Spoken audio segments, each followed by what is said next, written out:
कांग्रेस के घोषणा पत्र पर मुस्लिम लीग की छाप। उत्तर प्रदेश के सहारनपुर में प्रधानमंत्री नरेंद्र मोदी ने कांग्रेस, सपा और इंडिया गठबंधन पर तीखे हमले किए हैं। पीएम मोदी ने एक रैली के दौरान कांग्रेस के घोषणा पत्र पर मुस्लिम लीग की छाप बताते हुए कहा कि आज की कांग्रेस 21वीं सदी में भारत को आगे नहीं बढ़ा सकती। पीएम मोदी ने कहा कि कांग्रेस के घोषणा पत्र में वही सोच झलकती है जो आजादी के वक्त मुस्लिम लीग की थी। जो बचा है उस पर वामपंथी हावी है।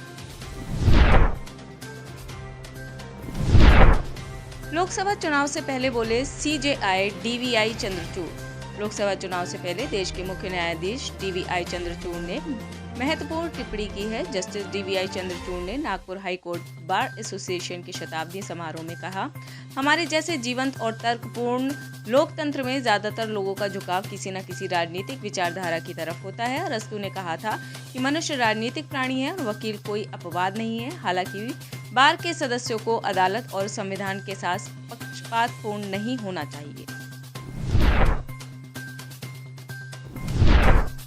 मीरा यादव का नामांकन रद्द। मध्य प्रदेश के खजुराहो सीट से कांग्रेस और सपा के प्रत्याशी मीरा यादव का नामांकन रद्द हो गया है। नामांकन पत्र में त्रुटियों के कारण इसे रद्द किया गया है, जिसको लेकर कांग्रेस ने बीजेपी पर गंभीर आरोप लगाए हैं। कांग्रेस के प्रदेश अध्यक्ष जीतू पटवारी ने कहा कि यह लोकतंत्र की हत्या है और उसके लिए बीजेपी मध्य प्रदेश ही पूरी तरह से जिम्मेदार और जवाबदेह है। राम नाम सत्य भी करवा देते हैं।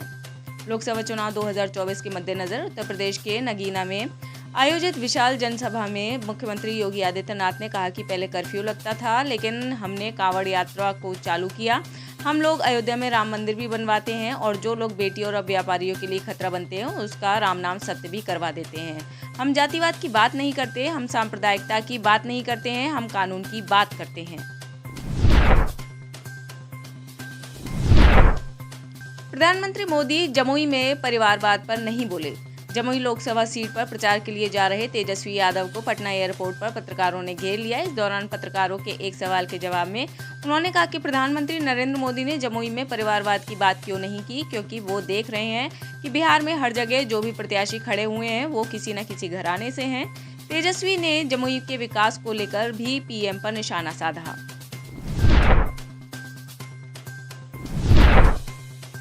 सीएम केजरीवाल की गिरफ्तारी पर आपका नया प्लान। दिल्ली आबकारी नीति के मामले में मुख्यमंत्री अरविंद केजरीवाल की गिरफ्तारी के बाद से आम आदमी पार्टी के नेताओं और कार्यकर्ताओं में आक्रोश है। आम आदमी पार्टी लगातार सीएम अरविंद केजरीवाल की गिरफ्तारी का विरोध कर रही है और जल्द से जल्द जेल से रिहा करने की मांग की जा रही है। इस बीच आम आदमी पार्टी ने एक नया प्लान बनाते हुए मुख्यमंत्री अरविंद केजरीवाल के लिए रविवार 7 अप्रैल को सामूहिक उपवास का आयोजन किया है। दिल्ली के मुख्यमंत्री अरविंद केजरीवाल की गिरफ्तारी के विरोध में आम आदमी पार्टी के नेता और कार्यकर्ता 7 अप्रैल को देश की राजधानी में जंतर मंतर पर इकट्ठा होंगे और सामूहिक उपवास करेंगे। सायन कोलीवाड़ा इलाके में फायरिंग से दहशत। मुंबई पुलिस की लाख कोशिशों के बावजूद अपराधियों के हौसले बुलंद नजर आ रहे हैं। मुंबई के सायन कोलीवाड़ा इलाके में फायरिंग की घटना सामने आई है। जानकारी के मुताबिक फायरिंग की इस घटना में एक शख्स घायल बताया जा रहा है।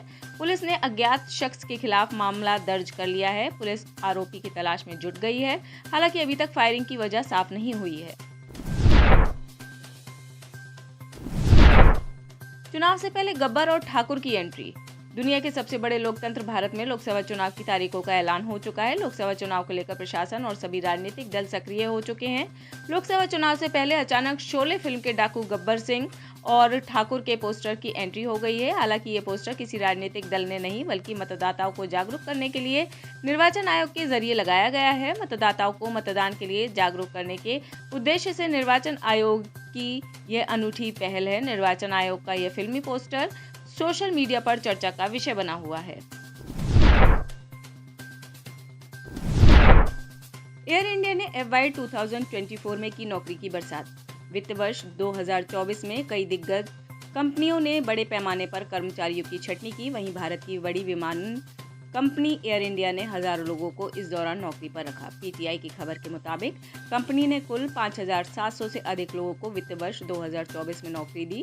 उनमें 3,800 से अधिक चालक दल के सदस्य हैं। साल 2022 में टाटा समूह ने एयर इंडिया का अधिग्रहण किया था। इसके बाद से ग्रुप एयरलाइंस को देश की टॉप एयरलाइन कंपनी बनाने के लिए काम कर रहा है। बायजू को लगा नया झटका। एडटेक कंपनी बायजू की मुश्किलें कम होने का नाम नहीं ले रही। बायजू की parent company think and learn अब आकाश एजुकेशन में अपनी 6% हिस्सेदारी नहीं बेच पाएंगी। कंपनी को यह आदेश इमरजेंसी आर्बिट्रेशन कोर्ट ने दिया है। एम्बेसी में घुसी पुलिस तो भड़का मैक्सिको।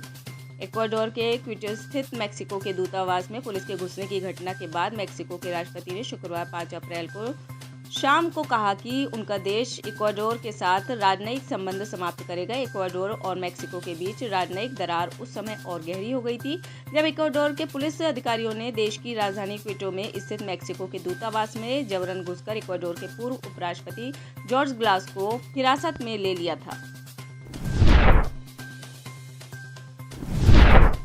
विवाद के बीच भारत ने दिखाई दरियादिली। मालदीव में चीन के बढ़ते प्रभाव की वजह से भारत और मालदीव के रिश्ते में खटास आ गई है, लेकिन भारत मालदीव के खिलाफ कोई एक्शन नहीं ले रहा है।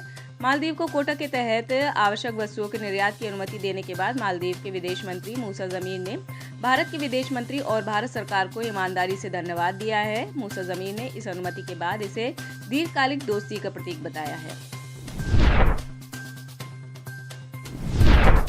इजराइल के खिलाफ यूएन में प्रस्ताव लाया पाकिस्तान। संयुक्त राष्ट्र मानवाधिकार परिषद में शुक्रवार 5 अप्रैल को इजराइल के खिलाफ प्रस्ताव लाया गया।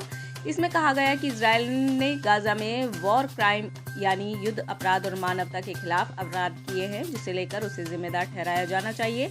हालांकि भारत समेत 13 देशों ने संयुक्त राष्ट्र में पेश किए गए इस प्रस्ताव से दूरी बनाए रखी। गाजा में चल रहे युद्ध को लेकर इजराइल पर आरोप है कि वह वहां युद्ध अपराध को अंजाम दे रहा है। उमराह यात्रियों के लिए अल हुस्न ऐप लॉन्च। सऊदी अरब की सरकार ने उमराह यात्रियों के लिए वैक्सीन सर्टिफिकेट अनिवार्य कर दिया है। ऐसे में वैक्सीन सर्टिफिकेट पाने के लिए अल हुस्न ऐप लॉन्च किया गया है। इस ऐप की मदद से आप अपने सभी वैक्सीनेशन सर्टिफिकेट एक ही स्थान पर आसानी से पा सकते हैं। स्टैच्यू ऑफ लिबर्टी पर गिरी बिजली। न्यूयॉर्क में इस समय एक तस्वीर खूब वायरल हो रही है। तूफान के दौरान स्टैच्यू ऑफ लिबर्टी पर बिजली गिरती हुई दिखाई दे रही है, जिसको फोटोग्राफर डैन मार्टिन ने अपने कैमरे से कैद किया है। क्लिक की गई इस तस्वीर में बिजली का बोल्ट स्टैच्यू ऑफ लिबर्टी की मशाल को छूता हुआ दिखाई दे रहा है। आप इस खबर के बारे में क्या सोचते हैं, हमें कमेंट सेक्शन में बताएं। साथ ही ब्रह्मास्त्र न्यूज को सब्सक्राइब और शेयर भी जरूर करें।